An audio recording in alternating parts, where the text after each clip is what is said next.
I was on the verge of getting married, yet my boyfriend of 8 years remained oblivious. Recently, he'd been preoccupied with his new female secretary. They hit it off instantly and chatted nonstop. To mark her birthday, he even ordered a 10-tier cream cake. At the party, they were smearing cream all around, completely forgetting that I was highly allergic to it. After being rushed to the hospital, I woke up and consented to the arranged marriage my family had put forward. Mom didn't waste a moment. The moment I returned from the hospital and was about to use my keycard to enter, she bombarded me with dozens of wedding plans to choose from. As I scrolled through the options, my eyes halted at her last message. Ich always like roasting. If he truly intended to marry you, why would he have dragged things out for 8 years? It's not too late to see this. I've already readied wedding plans for you. A wedding is in 3 days. Take your time packing. No rush. So, it was plain as day to everyone else. But I'd been ensnared by Lucas's empty pledges, unable to break free. Sighing, I sent her a voice note. Mom, pick whatever you think is finest. I'm fine with all of them. Let's keep the wedding simple. I didn't notice when Lucas crept up behind me. When he caught the word wedding, he exclaimed in shock. Wedding? What wedding? Just as he attempted to peek at my screen, I quickly tucked my phone away. He reached out to grab it, but in the next instant, his phone began to ring. The night was so quiet that I could clearly make out a panicked female voice on the other end.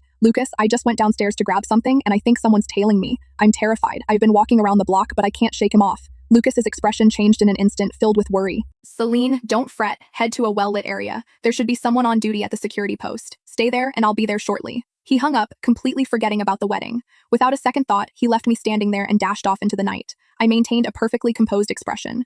After he left, I phoned my aunt to bid farewell. My parents had moved out of town for their careers 10 years ago, and since then, I'd been living with my aunt. Lucas lived next door, and that's how we met. Later, when my aunt got married and sold her villa to move in with her husband, I didn't want to impose on her new life, so I temporarily moved in with Lucas. Little did I anticipate that this temporary stay would stretch into 8 years. When Aunt Mina heard I was leaving to get married, she was taken aback. Married? To Lucas? Well, that's great. It's been 8 years, so it's about time to settle down. I pursed my lips and corrected her assumption. No, it's an arranged marriage. I don't know the person. She fell silent for a moment, then slowly inquired, have you thought this through? I think Lucas genuinely cares about you. I just can't fathom why he hasn't proposed. Maybe I should have a word with him? I offered a small, indifferent smile. No need. It wasn't really a proper relationship anyway. We never officially got together. It's just been this hazy, ambiguous situation for 8 years. If I don't end it now, my entire youth will be squandered. Aunt Mina was astonished that we'd cohabited for 8 years without even defining our relationship, so she didn't attempt to dissuade me further and said she'd back my decision. Before going to bed, I set a 3-day countdown widget on my phone. The next day, I asked my mom to send over some local gifts as a token of gratitude to my aunt for her care over the past decade and as a way to say goodbye. That evening, a truckload of packages finally arrived. I gave the driver directions to my aunt's house, but I never expected to run into Lucas downstairs. Celine's dainty figure trailed closely behind him, the two of them each carrying bags of household essentials from the supermarket. They looked every bit like a young couple starting a new life together. Just then, Aunt Mina came down to greet me and witnessed the scene. She was about to say something when I cut her off.